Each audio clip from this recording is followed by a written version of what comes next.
Yo, what is going on, guys? This video right here is hands down the best video we've ever dropped on the Millionaire in the Making channel so far. So I gotta kind of explain this video so you guys can understand what is going on. So about a week ago, we had two heavy hitters pull up for the podcast, Kevin Moeller and Brent. And I was sitting back thinking, how can I make this more than a podcast? It has to be more interactive. And boom, it hit me. I needed to go to you guys in the Millionaire in the Making group chat. If you guys don't know what it is, it's like a like-minded individual group chat. You can seek mentorship from higher net worth individuals. Great stuff. Actually, for this video only, I'm gonna drop the link down below in the YouTube description so you can join for free if you want to. See you in there. But yeah, I hit the chat up. I was like, yo, give me some questions you guys want answered by these dudes. They hit back. I picked the 5 best questions, and we actually shifted Justin into the hot seat for this video. So there's 3 big dogs answering questions. This video is absolutely slam-packed full of value. You're probably gonna want to watch it 5 times over again. But honestly, before you get to watch the video, I need you guys to subscribe to the channel because Millionaire in the Making is absolutely elevating day after day after day. We are on our journey to the top, and I want you to ride to the top with us. So be sure to be subscribed to the channel from here on forward. And yeah, without any further ado, let's go ahead and just roll the video. All right, so question number 1 is from John Moxie. He said, what is the biggest lesson you learned in life and how has it shaped the way you view challenges and opportunities? Biggest learning lesson is you are not stronger than peer pressure, and who you surround yourself with matters. Most of my L's in life, my real losses, has just come from surrounding myself with the wrong people. Take it in the animal world. Some animals just are not compatible. Sharks have to swim with other sharks. Dolphins swim with other dolphins. Some animals can cohabitate, some just can't. It just doesn't work. And I hate to be like blunt with that one, but there is just some people in life you are not going to be compatible with, and they're not going to be able to walk the same path as you. Otherwise, there's going to be a ton of resistance. You are not stronger than peer pressure, and you need to be very wise of the company that you keep. That's a hard truth. That's a hard pill to swallow. You're not compatible with other people. I mean, you are going to waste a lot of time trying to teach a fish how to fly. I think for me, one of the biggest lessons is that you're built on purpose and for a purpose. And for me, that really changed my life because I was all about building my kingdom and trying to figure out, like what you see on social media, how to do something that flows downhill that's just easy when everything you want in life is uphill and it's going to be difficult. For me, figuring out what my purpose was, why I was created, and putting value out into the world and falling in love with hard things. That served me well because now I know that if I do hard things, life is easy. If I just try to do things that are easy, life is hard. So that's the biggest one for me, probably. The biggest lesson that I've learned in life is to not care about what others' opinions are of you, because at the end of the day, you have to do what makes you happy and what you can live with. As long as that you're working towards bettering yourself, then who cares what anyone else is doing or what anyone else thinks. That's really shaped me a lot over the last couple of years because as an introvert and as someone who grew up in a very strict Southern conservative Baptist household, like you didn't do anything to stand out. Like you always were kind of like, don't disrupt anything. That alone in of itself, like just learning not to really care and just focus on myself, focus on what makes me happy, focus on the people that are around me that I care about and that I love. At the end of the day, it's very unlikely that my name is going to be in some kind of history book or something. I just have to focus on what I can do, what kind of legacy I can leave for my family and my friends. The next one is, any advice on how to handle business partnerships? And this guy said, I had a business with my best friend tank due to a major disagreement. Any advice on what I should do? Should I work to fix it or should I move on? The money is there. I've been saying this for a while. Friends can do business. People that are not friends cannot do business. If I do a deal with you, but I can't go out for a drink after, I probably don't be doing deals with you. If you surround yourself with like-minded, positive, morally strong people, you probably don't have to worry about that. And you're going to see a lot of people's insecurities and flaws in the business world, and it is up to them to fix that. But I have not had that problem that often. It's been maybe 1 out of 10 business partners has just done me wrong, maybe 1 out of 5. And those are people that lived a life that projected that outcome. They were cheating on their spouses. They were indulging in mind-altering substances too much. They were socially just always talking about something negative. I think that your friends can do business, but people that are not friends cannot. And if you start doing business with your friend and it's just not working out for some weird reason, you guys might not even be friends in the first place. How to fix it? Have a council of other people that are trustworthy and will give you unbiased opinions. So if you think you're right and they think they're right, ask 3 other people and don't give them any backstory. Put it on paper and say, here's the story. We're not even gonna tell you whose side is who. Just pick which side you think is right. Good stuff. I guess we could probably pull out the second part of the question then and just talk on business partnerships, because I'm sure you've had a couple in your businesses. So business partnerships are often sinking ships. I don't want to give some negative light here, but I think it's important, especially if you're thinking about going in business with somebody. Every marriage that ended in divorce, they didn't have that intention when they said I do, but the average marriage ends in divorce. So you think about that. When you're going to business with somebody, you're very much marrying that person. You're very much thinking about the business 24 hours a day, 7 days a week, and you're going after that business and building it with somebody, just like you build a life with somebody when you're married. And the point is this, is that both of you probably for 20 years are not going to have the exact same work ethic. You're probably not going to make the same decisions. What do you do when somebody wants to make a decision that may be best for the company, but you know it's not right? It's not morally right. It just doesn't feel right. What are you going to do if there's an argument? So if you can structure a deal where you can get 51-49 or something other than a 50-50 partnership, in my humble opinion, you should do that. Now, I have 2 companies right now that I'm 50-50 owners with a partner, and things are amazing, but I knew what I'm saying right now going into it because I've had other business partnerships that were absolutely horrible. But thankfully, I structured them in a way where it didn't affect the company. We could have disagreements and move on, and that'd be okay. Vetting your partner is something too that first for marriages and second for businesses, they're about the same in my eyes, but vetting your people, really looking at their background, their work ethic, how they treat people with disagreements. Well, and asking them what they want too. Like you may have one partner who's thinking about an exit. Like all they want to do is build something and sell it 3, 4, 5 years later. And you got somebody else who's like, no, this is my life's work. Like I want to do this for the rest of my life. Well, those are 2 very different goals. Yeah. I mean, I'm not going to say who, but I worked for a $1 billion company, knew the owners very well. It was a father, 2 sons, built the company. One was trying to sell the company, wanted to exit, wanted to go public. It's a privately held company, and the others did not. They ended up going to court. They still battle each other all the time. They're always constantly at each other's throats. Father doesn't get to see his grandkids. Like, it's a terrible, terrible situation. They didn't have the same goals, right? One wanted to keep it private. The others wanted to take it public and make billions of dollars and cash out. And those things happen. Life happens. Things change. Mindsets change. The things people want change. Like, everything happens in life. Like, the chances of you two being best friends and partners for the next 30 years are probably pretty slim. The odds are against you 100%, just like anytime you're getting in a marriage. You have to start within the mind, have radical transparency. So have those tough conversations up front. What happens when we get into an argument? What happens when you want to go this way and I want to go that way? What does that look like? Who gets what? What happens in that situation? It's no different than a prenup. That's essentially what it is. So it needs to be on paper early on. And I know that doesn't help his situation because he's in the thick of it right now. But having those tough conversations up front and say, hey, look, what is it that you really want? Either we need to go different ways or we need to figure this out and move forward. But we don't stop wasting time, because if either one of you are upset with each other or won't talk to each other, and even the money's there, the money doesn't matter. I've said this the last time I was on, like, if you're doing it for the money, you're going to burn yourself out on anyway. If you're not doing it because it's something you enjoy and you're passionate about, it's not going to matter once you reach to a certain point. So your goals of like hitting a certain level of playing field is probably never going to be realized because you're going to get complacent. If you do form a partnership with somebody, a first right of refusal is very important, because what happens if your business partner who you love gets sick or passes away and their significant other decides to sell their half of the company to somebody you can't stand, who's now your new business partner that you never even wanted to do business with? Your first right of refusal would give you the opportunity to buy the other 50% of the company with fair market value. Right. And I'm not an attorney, by the way, and just state that. So ask your legal counsel about a first right of refusal for 2 reasons. One, your business partner could get sick, pass away, something could happen. Or number 2, they decide to sell their interest and move on, and they sell it to somebody you don't want to be in business with. So you want that opportunity to buy that other half of the company yourself. The structure of the business partnership, if you can keep it from 50-50, it's best to have somebody that has the ability to make decisions when going gets tough. Sometimes that's because somebody puts in more capital than somebody else. Sometimes somebody comes to the table with more capacity, more experience, more contacts, more credibility, more capital, more whatever, and they get a little bit more percentage. That's the best structure instead of 50-50. But either way, first right of refusal is definitely needed. Heck yeah, that's some game. For all of you who don't even have anything to do with that question, listen to that again, because that's some good stuff. All right, moving on. This is a bit of an easier question, guys. This is, how do you handle stress and maintain a positive mindset, especially in a tough situation? This is easy for all of us then. I'm a firm believer that stress is one of the best things that can happen for a man. Men are meant to be stressed. What?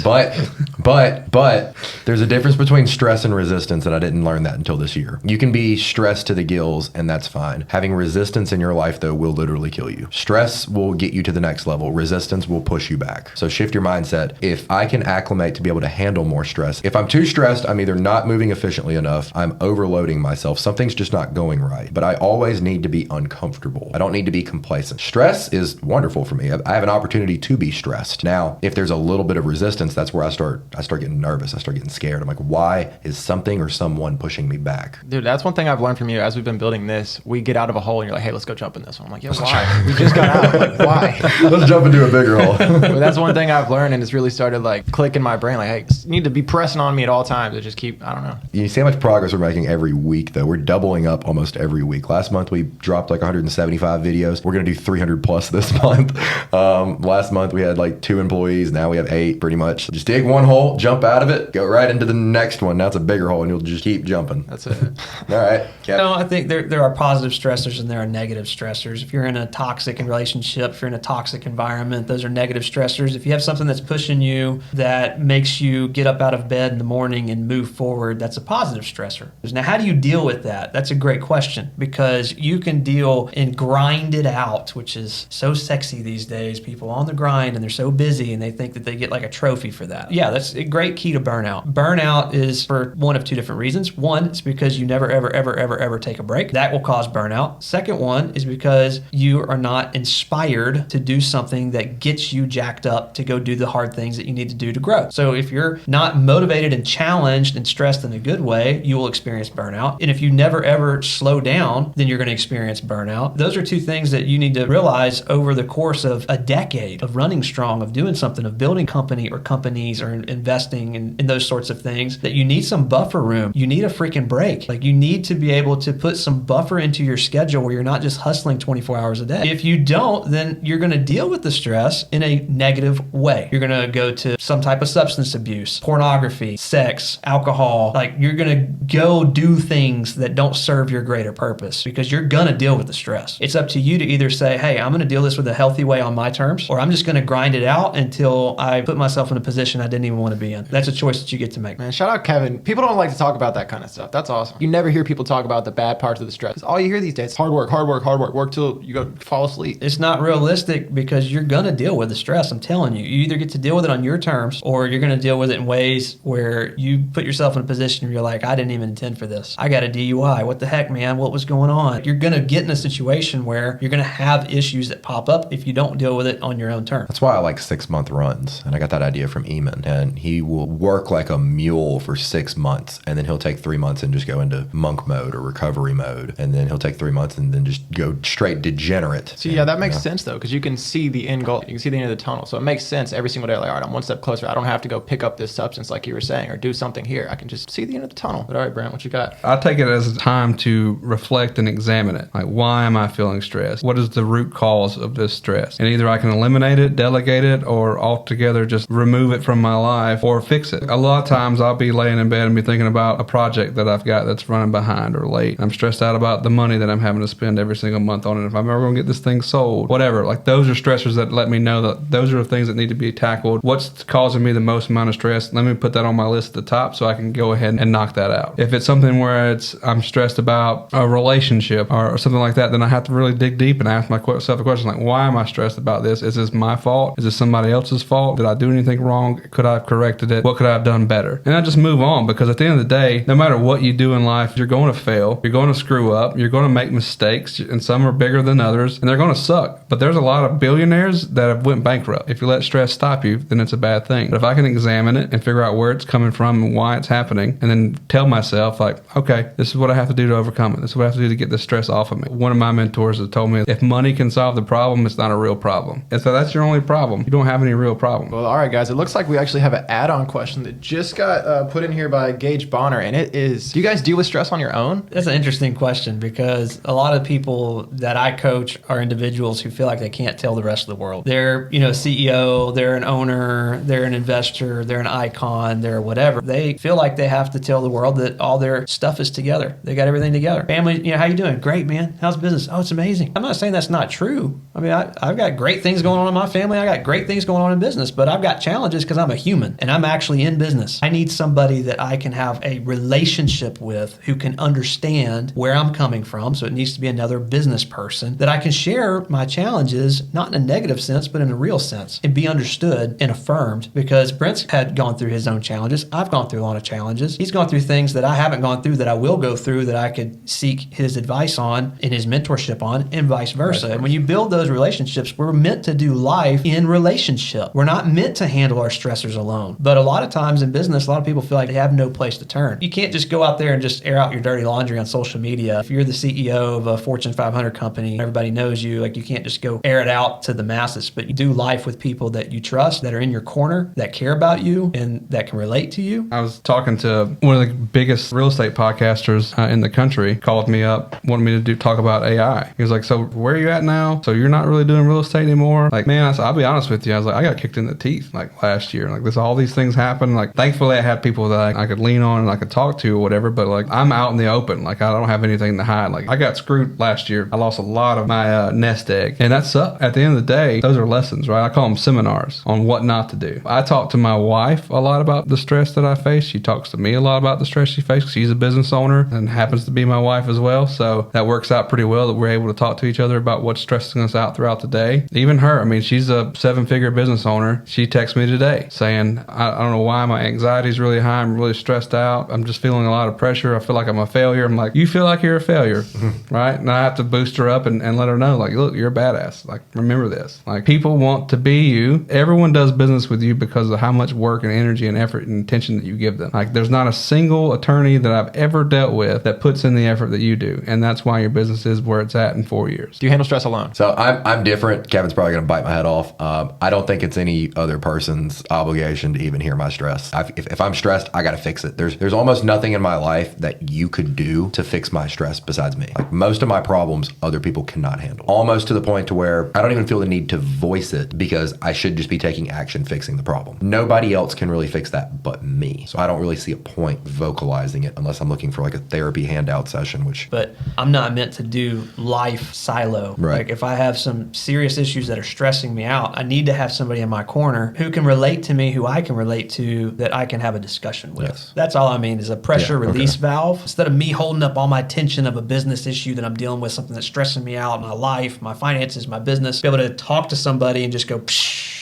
For some reason, that's never helped me in life. I take all my issues, and if I do have a pressure release system, I either need to go meditate, walk, go hit the weights. I need to go. Some people can communicate stuff. Most people, probably 99% of people, like they fix their problems by communicating. Well, no, it doesn't fix it. They're still there. Yeah, like you got to find what your pressure release valve is. Mine has just always been, if I've got a problem, go in the weight room. If I've got a problem, go for a hike. If I got a problem, go ride a jet ski to get my mind to get that pressure release, or just fix the damn problem. Maybe you're vocalizing to the wrong people, dude. You might be. might be right. Or sometimes if you vocalize stuff, you have a whole nother problem now. Well, hey, and like who do you put in your corner? It needs to be somebody that you feel safe with. Number 2, it needs to be somebody that is relatable. And number 3, it needs to be somebody you respect. If they don't have all 3 qualities, you're not going to get anything out of it. You're just sharing drama. And we're not talking about sharing drama. We're not talking about telling the world your problems. Find somebody who actually cares, who you can relate to, who you respect, who can understand, and talk to that person. And it doesn't have to be a 3-hour thing. Sometimes it's 30 seconds. Sometimes it may be at the gym. And you're like, man, I'm going through this freaking guest at this Airbnb did this, it destroyed that, they turned down the claim. Like, and you're just like, dang, man, that sucks. Somebody you respect, somebody that can relate to you, and somebody that's safe. All right, the next 2 questions are gonna be a little bit quicker. This one, I want you guys to just say it and leave it at that. Don't give me any analysis. Don't go on it anymore. I want you to just say it and leave it. I think this will hit harder for the audience. What is one quote that is stuck with you forever? Find a way to serve the many, or service to many leads to greatness. You can have everything in life you want if you just help enough people get what they want. Rising tide lifts all ships. But all right, that's good stuff. We got one more question, and this one should be a pretty good one. It says, I really struggle with procrastination. How can I motivate myself to stop putting things off and start getting things done? Okay, that's easy. If you have a procrastination problem, you don't want it bad enough. For example, people are like, hey, I'm tired of being broke. How do I stop? I'm like, have you ever swiped your credit card and it rejects and it declines? Like, that sucks. You probably don't want to do that again. If you like that happening, then keep procrastinating it. You value being comfortable and sitting doing nothing rather than actually being able to live your life efficiently. If it's a big enough problem, you will get off your ass and you will fix it. You don't lack motivation, you lack ambition. And clarity about what it is that you want, why you actually want it. And then for an actual practical exercise, like if you struggle with procrastination, what's something that you can actually do is write out on your first few steps. What's the first step of taking action, and plan out how you're going to do it the next day. And yes, I said the next day. And then that next day, it better be in your calendar, because because here's what you'll find. If you just get started, you'll stay in process. Most of the time, procrastination is on the front end of just starting something. If you can just start it, you can continue. So that's your biggest key of fighting it is taking action. Figure out what you want, why you want it, put it in your calendar. What's the first step? Take that first step and you'll find it so much easier to take the second. I'll tell you this, challenge yourself to do the hardest thing the first. So if you hate working out and it's something you absolutely just despise, challenge yourself to that to be the first thing you do when you wake up in the morning. Because guess what? Whenever you do that, the hardest thing first thing in the morning, you've already accomplished a lot more than you normally do. And you feel a lot better about yourself. Even though it sucks, get it up, get it done, and then keep moving forward. All right. Heck yeah. Anything else you want to? I think that covers it. That was awesome. Close it all. Yeah, that was our. What's up? That was good. That covers it all. Yeah. All right. That was our first ever time. We got some questions from the chat and gave it to our guests. So I think that went pretty well. If you guys want to keep doing that, comment down below, comment in the chat, let us know. But yeah, guys, if you're interested in Kevin, Brent, Justin, you see him every day. But those two, we'll have the links down below if you want to learn a little bit more about them, contact them. And yeah, without any further ado, we're going to end this one out, guys. Like, comment, subscribe.